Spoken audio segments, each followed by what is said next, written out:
बहुत समय बीता, 162-63 वर्षों के बाद ये बिल लाने का साहस कोई कर सका तो वो कोई देशभक्ति ही है, और वो देशभक्ति ही है जो इस बिल को लाने का प्रयास कर पाए। इसके लिए जिजीविषा की आवश्यकता होती है, जो जिजीविषा हर किसी व्यक्ति में नहीं होती, और जिसमें होती है वह अपने देश के लिए समर्पित होता है।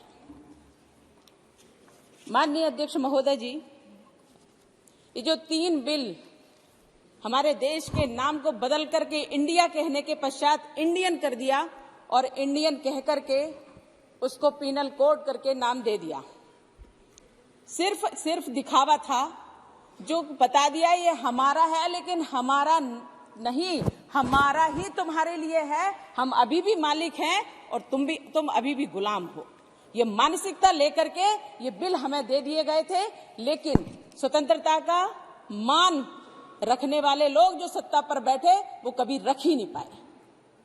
हमें अधिकार प्राप्त हुआ, स्वतंत्रता का अधिकार प्राप्त हुआ, संविधान का निर्माण हुआ, हमें अधिकार दे दिए गए कि संसद दी गई और हम इस पर नियम बनाए, लेकिन सत्ताधीश उस समय के लोग जो 65 वर्षों तक शासन किए, उन लोगों के अंदर वो जिजीविषा का अभाव था, उनके अंदर देश के प्रति निष्ठा का अभाव था, जिसके कारण आज हम इस ब्रिटिश कानून को बदलने के लिए आए हैं। लेकिन इतने वर्षों तक जिन्होंने झेला है उसकी हमें कल्पना भी नहीं है। हम ये कह रहे थे हम भारतवर्ष में, स्वतंत्र भारत में सांस ले रहे हैं, लेकिन हम स्वतंत्र भारत के कानून के अंतर्गत नहीं है, ये हमें आभास हो रहा था, ये हमें झेलना पड़ रहा था। इतने वर्षों की गुलामी के बाद जब भारत स्वतंत्र हुआ तो क्या हमारे पास ऐसा कौन सी कमी थी जो इतने 65 वर्षों में ये कांग्रेस की सरकार और तत्कालीन जो सरकारें थी वो नहीं कर पाई? क्या कारण था कि इतना समय लग गया? यही मुझे लगता है कि हम गुलामी की मानसिकता से हट करके हम आगे बढ़े हैं। अब हम अपने शुद्ध भारतीय, अपने देश के प्रति सम्मान, अपने देश की आत्मा को छू करके जो अब कानून बनेगा, जो कानून आज बिल आया है ये कानून बनेगा, तब वो भारतीयों के द्वारा, भारतीयों के लिए और भारतीयों के लिए न्याय होगा, तभी हम इसमें न्याय पाएंगे। भारतीय न्याय संहिता 2023, भारतीय नागरिक सुरक्षा संहिता 2023, भारतीय साक्ष्य अधिनियम 2023।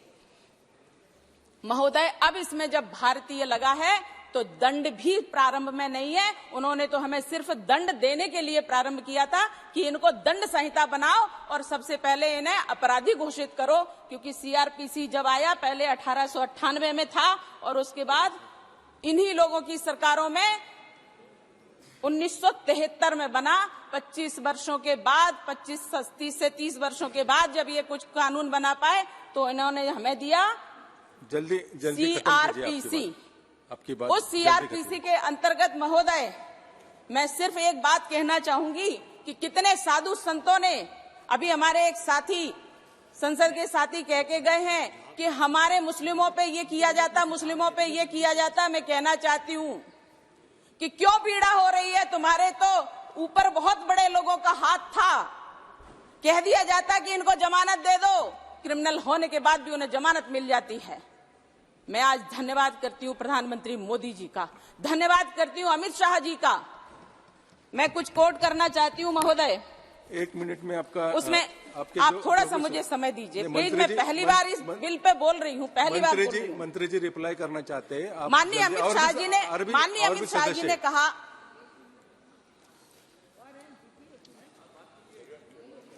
माननीय अमित शाह जी ने कहा कि ब्रिटिश प्रशासन की रक्षा मजबूती पर था, उनका उद्देश्य दंड का था, न्याय का नहीं, और यह सत्य है। हमने माननीय प्रधानमंत्री मोदी जी का भी एक इंटरव्यू में उनका एक कथन सुना। मोदी जी ने इंटरव्यू में कहा कि जनता हमें जितना अधिकार देगी, जनता हमें जितनी शक्ति देगी, हम उससे बढ़कर के काम करेंगे। और आज जनता ने ये दिखा दिया है कि हम आपको शक्ति दे रहे हैं, आप काम करिए। तो ये जनता का साथ और जनता का विकास और सबका साथ होने के साथ ही आज ये दंड का नहीं, आज ये न्याय का प्रावधान आया है हमारे बीच में और हम उस प्रावधान के अंतर्गत चल रहे हैं। महोदय, बहुत अच्छा ये लग रहा है कि इतने वर्षों बाद ही सही बहुत सारे कष्टों को झेल करके बहुत लोग आगे आए हैं और जहां अपराधों के लिए कहा जाता है ये अपराधी है, तो अंग्रेजों का शासन, ब्रिटिश का शासन के जो कष्ट झेले हैं उनके बारे में ये बात कहना चाहती हूं कि महोदय, ना सम्मान दिया जाता था, जैसा सरकार चाहे वैसा सरकारें चलाती थी इन लोगों को। उन करने वाला जितना अपराधी होता है, करवाने वाला भी उससे बड़ा अपराधी होता है। इसलिए महोदय, जब इस प्रकार की बात आती थी तो एक 161 का जो नोटिस दिया जाता है वो भी नहीं दिया गया था। कोई और की बात नहीं कर रही हूँ, अपनी बात कहते हैं, लेकिन ऐसा साधु सन्यासियों के साथ हुआ है और हम भी उसको झेले हैं। 161 का बयान होता है, 161 का नोटिस दिया जाता है, तब आपको लेकर के पूछताछ की जाती है, जिससे आपके परिवार, आपके शिष्य, आपके सेवक, आपके रिश्तेदारों को पता होता है आप कहाँ हो। महोदय, अपहरण किया गया, 13 दिन तक अंदर रखा गया और अंदर रखे क्या यातनाएं दी गई, वो यातनाएं अकल्पनीय थी लोगों के लिए, लेकिन उनको इस ब्रिटिश शासन के नियमों को हमने झेला है और किसी और ने हम नहीं झेला। महाराज जी, हमने झेला है और हमें झिलवाया गया है। करने वाले लोग तंत्र के थे, करवाने वाले लोग सत्ता के थे। ये कांग्रेसी पूछते हैं कि आज मोदी सरकार ने क्या किया, मोदी सरकार ने क्या किया। मैं बताती हूँ महोदय, कोई भी तंत्र तभी बदलता है जब हम जनमानस की मानसिकता को बदल देते हैं।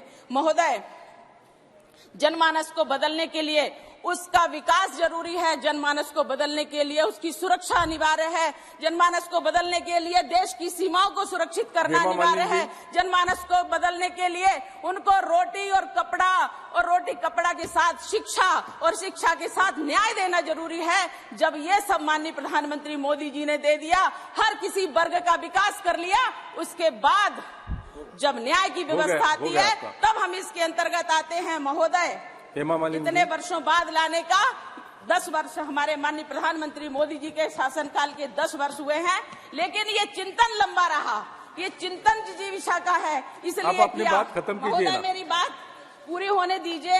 नहीं, और भी मेंबर है, आपकी बात खत्म कीजिए ना। जो सुझाव रहेगा वो सुझाव दीजिए। 5 मिनट दे दीजिए। 5 मिनट नहीं, अब अपनी बात 1 मिनट में खत्म कीजिए। 1 मिनट के बाद हेमा जी बात करेंगे। 161 का जो नोटिस दिया जाता है महोदय, अब वो प्रावधान में आया है, तब लोगों को, और इसका इलेक्ट्रॉनिक उपयोग भी किया जा रहा है, जो हमारे माननीय अमित शाह जी द्वारा बिल लाया गया है, मैं उसके समर्थन में हूँ। महोदय, 161 में जो इलेक्ट्रॉनिक का उपयोग किया जा रहा है कि हम इलेक्ट्रॉनिक के द्वारा, मोबाइल के द्वारा, ईमेल के द्वारा ये सब चीजें भेजेंगे, तकनीकी का उपयोग किया जा रहा है। 164 का बयान जो जज के सामने होता है, अकेले में होता है, लेकिन उस पर दबाव बना करके पूरा दिलवाया जाता था, जिससे अपराधी छूट जाते थे। महोदय, अब नहीं छूट पाएंगे। हेमा मालिनी, नहीं, और भी मेंबर है, आप अपनी बात जल्दी खत्म कीजिए। चाहती हूँ अंतिम बात खत्म कीजिए। ये हमारा अपना देश है, अपना कानून है और अपना अनुशासन होगा, तब इस देश में सही से विकास हो पाएगा, जिसकी ओर हम चल पड़े हैं। बस इतना ही कहेंगे कि कुछ नियम अंदर इसके लाने की आवश्यकता है कि जो अब किसी और को ना झेलना पड़े।